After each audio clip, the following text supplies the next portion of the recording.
Это актуальное интервью в студии Сергей Михедов. Здравствуйте. Мошенники выманили у жительницы Якутска почти 12 миллионов рублей личных сбережений и кредитных средств. Ведется следствие. К сожалению, каждое второе преступление против собственности граждан в регионе совершено с помощью информационно-телекоммуникационных технологий. Всего за 11 месяцев в Якутии совершено 3206 преступлений. Как не стать жертвой мошенников? Гость студии Иван Сергеев, начальник управления по надзору за уголовно-процессуальной и оперативно-розыскной деятельностью прокуратуры Якутии. Иван Анатольевич, здравствуйте. Здравствуйте. Вот какова статистика краж и мошенничеств с использованием информационных телекоммуникационных технологий по республике? Ну, вот и какая работа проводится прокуратурой республики по борьбе с этими видами преступлений? Да, действительно, у нас цифра эта очень значительно выросла, как вы уже сказали, 3206. Для сравнения, в прошлом году было 2500, на 28%. Размер ущерба, к сожалению, тоже вырос с 580 до 870 миллионов рублей, практически на 300 миллионов. Большинство этих преступлений совершается в основном в наших крупных городах, но эти преступления тоже не обходят наши сельскохозяйственные районы, где доступен интернет. А в основном эти преступления, сами знаете, совершаются посредством телефонного мошенничества. Нами проводится системная работа, в том числе с МВД и Следственным комитетом разработан совместный план по противодействию этим преступлениям. Неоднократно эта тематика явилась совещанием на наших межведомственных совещаниях, где также вырабатывались способы противодействия этим преступлениям. Доносится информация предупредительного характера, вот сейчас этим мы с вами и занимаемся. Кроме того, ежедневно нами осуществляется мониторинг зарегистрированных преступлений, и по очень крупным ущербам, в том числе, вот, по которым вы сказали, практически от 12 миллионов, мы вызываем, опрашиваем, смотрим, какие способы начали применять мошенники, и, соответственно, это все вкладываем в противодействие нашим преступлениям. Ну вот мы практически каждый день, да, повторяем нашим телезрителям о том, что действуют мошенники, будьте внимательны. Тем не менее, количество преступлений только растет. Вот кто чаще всего становится жертвой таких преступлений? Да, чаще всего бытует мнение, что больше всего страдают от этого люди пожилого возраста. Но скажу, что это не так, но тем не менее каждое пятое преступление все равно у нас с участием потерпевших являются у нас пенсионеры. Ну а в целом у нас большинство, как показывает статистика, это люди в возрасте от 30 до 49 лет. Люди платежеспособные и люди, разбирающиеся в этих сервисах. А мошенничество совершается с использованием этих сервисов. Они вовлекают в работу эти сервисы, и, соответственно, люди, которые разбираются, туда и заходят. Ну вот какие основные механизмы, да, хищений применяются преступниками в настоящее время? Их множество, но тем не менее я приведу 4 способа. Это когда звонят лжесотрудники правоохранительных органов с участием якобы работников банков и служб безопасности. Для достоверности в последнее время они начали отправлять поддельные удостоверения. По WhatsApp отправляют вам поддельные удостоверения. И они говорят вам, преступники пытаются оформить на ваше имя кредит. И для сохранения ваших денег нужно сообщить данные банковской карты. И в том числе, самое главное, трехзначный код на оборотной стороне карты. Или же мошенники говорят, что вам необходимо снять лишние сбережения и направить на продиктованный ими счет. Второй вид мошенничества – это взламывание со страниц социальных сетей либо вашего телефона. И поступление рассылки через тот же WhatsApp от вашего имени с просьбой занять денежные средства. Или проголосовать в каком-либо конкурсе, что вот в последнее время очень бытует, перейдя по ссылке. Или поступать на ваш телефон смс-сообщение с указанием перехода на указанный адрес. Если вы проходите по ссылке, то к вам проникает вирус, а затем списываются деньги. Третьим видом являются это инвестиции, то есть берут на то, чтобы люди могут легко заработать деньги. Соответственно, они могут сказать, обещают сказочный доход, типа вложи 100 тысяч, получи миллион. Ну и четвертый вид мошенничества, он был через сайты объявлений по продаже или купле того или иного имущества, взимают предоплату, а потом исчезают. Ну вот вы назвали 4 основных вида преступления. Вот какие рекомендации существуют, да, чтобы уберечься от такого рода преступлений, ну и не стать жертвой злоумышленников? Нужно помнить, что сотрудники банков и работники правоохранительных органов никогда не запрашивают у клиента информацию о реквизитах карты, пин-кода и одноразовые пароли. Никогда по телефону это не делать, это надо запомнить.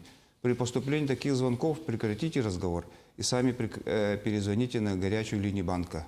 Не сообщайте третьим лицам, еще раз говорю, пин-код, трехзначный код карты на обороте.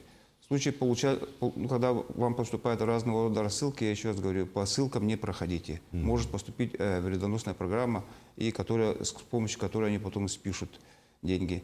Не устанавливайте приложения с неофициальных сайтов. Имеется риск, что и через них к вам поступит вредоносная программа.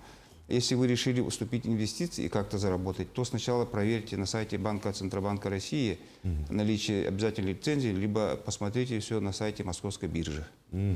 Ну, если звонят, наверное, самая лучшая рекомендация — прекратить разговор, просто не продолжать разговор. Либо вообще не поднимать трубку. Или лучше вообще не поднимать трубку с каких-то неизвестных номеров. Да, и можно установить антипрограммы, которые устанавливаются, они, в принципе, какую-то часть звонков блокируют. Ну, получается, у сотовых операторов такая услуга есть, можно установить услугу дополнительную, там она стоит рубль в сутки примерно, по-моему, и блокирует какие-то звонки с неизвестных номеров, потенциально опасные звонки.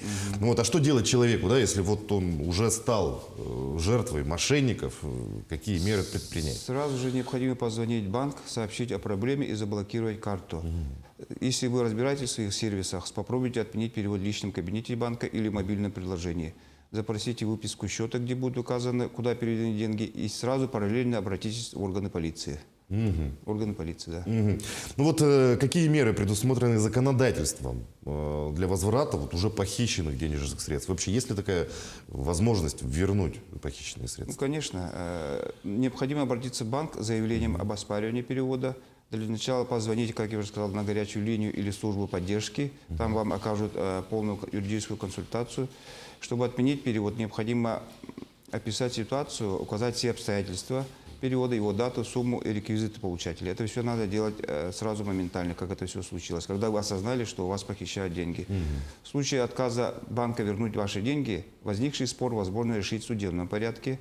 Если же уголовное дело возбуждено и преступник найден, то, соответственно, вы вправе обратиться с гражданским иском. И, соответственно, как только вы обратитесь в органы полиции, они в течение суток возбуждают уголовное дело, и по установлению преступника, все-таки каждое третье преступление у нас все-таки раскрывается, 1/3, вернее, то накладывается арест на денежные средства и имущество этого преступника для возмещения ущерба.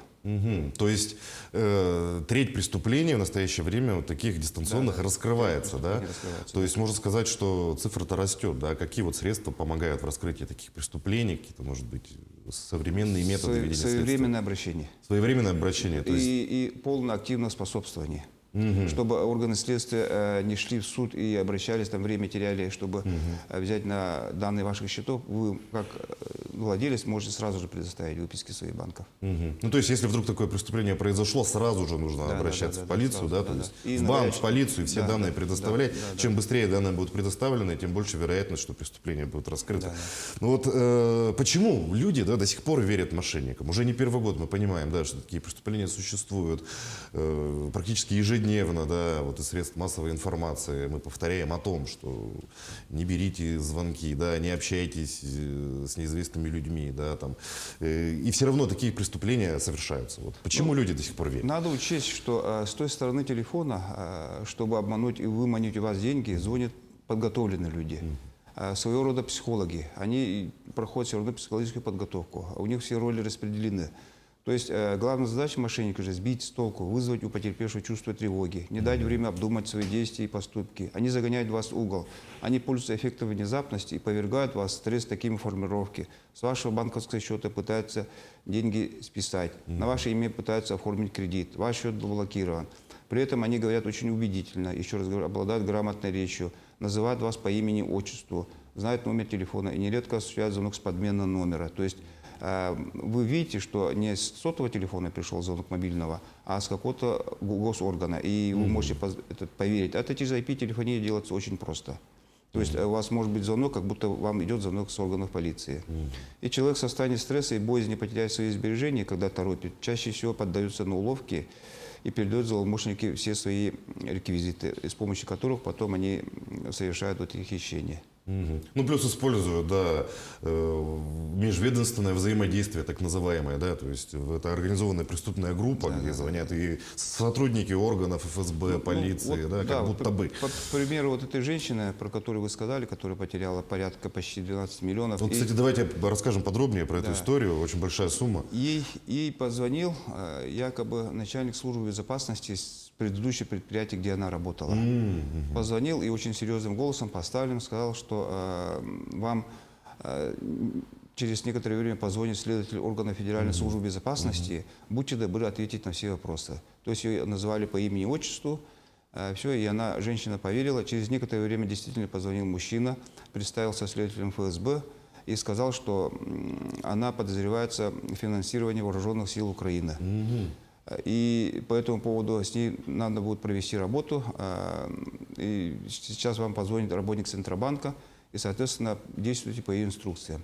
Действительно, через некоторое время ей позвонила женщина и представилась сотрудником Центробанка Российской Федерации. И по WhatsApp прислала фотографию своего удостоверения. И, соответственно, она поверила и спросила, каким же способом она финансирует вооруженные силы Украины. И объяснили, что она пользуется, у нее очень высокий кредитный потенциал в банках. Видите, как преступник заходит глубоко уже, да. Высокий кредитный потенциал банков, и преступники каким-то образом завладели ее данными в сговоре с работниками банков, и, соответственно, на нее ими оформляют кредиты, и эти деньги уходят на финансирование вот этих структур. И ей нужно, чтобы изобличить этих банкиров, продажных, скажем, там, да, ну, замешанных в этих преступлениях, ей надо набрать кредиты набрать надо, чтобы снизить свой кредитный потенциал, потому что уже злоумышленники владеют ее данными. И таким образом как бы она поможет органам следствия в этой части. И она по инструктажу, это якобы работника Центробанка, за 3 дня оформила 9 миллионов рублей в различных банках. То есть, получается, запугали до такой степени, что человек просто... Да. И, соответственно, каждый раз она это все фиксировала и отправляла работника Центробанка по WhatsApp. Та оттуда отправляла чеки, что действительно деньги пришли, и что она потом ничего должна не будет. Это все потом спишется, что это проводится так называемая операция. И потом она все эти деньги перечислила. Более того, она еще и со своего счета личные деньги перечислила. Вот эта сумма и вся вышла. Ну, то есть здесь действовали простым запугиванием, можно сказать. Простым запугиванием, и, как вы сказали, как бы якобы межведомственное взаимодействие. Якобы межведомственное взаимодействие, да. А вообще, вот как данные утекают, да, в россиян, например, да, вот таким вот мошенникам, да, откуда они получают? Может быть, списки номеров телефонов, имена, отчества, откуда они узнают? Открытые источники или кто-то продает базы данных на стране? Ну, надо думать, наверное, что не буду делать секрета, что есть какие-то моменты утечки, с работников тех или иных кредитных учреждений. Ну вот какие методы отслеживания таких преступлений применяются у нас вот в настоящее время? Как распознать мошенников, да?